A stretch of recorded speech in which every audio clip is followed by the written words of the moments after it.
علت و راه درمان بیبرکتی، انرژی کمبود و حساب روزی. روزیت کجا میره؟ سبب اول، بعضی آدم ها در زندگی برکت ها میدوزن: سلامتی، فرزند و روزی.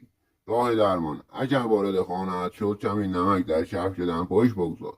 2. 1 لیوان آب، قهوه یا شربت آماده کن. سوره زلزله 11 بار بخوان به او بده.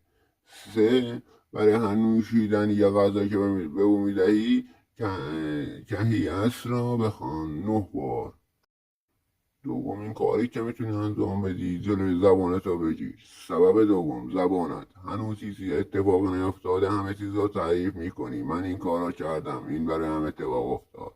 پس جلوی زبانتو بگیر. و سبب سوم، صدقه بده. دل نیازمندان رو شاد کن. بگذار شادی تو شادی دیگران هم بشود که چشم سعادت را از رزق دور میکنه. اگر ثروتمند شدی این کارا رو انجام بده. با تشکر.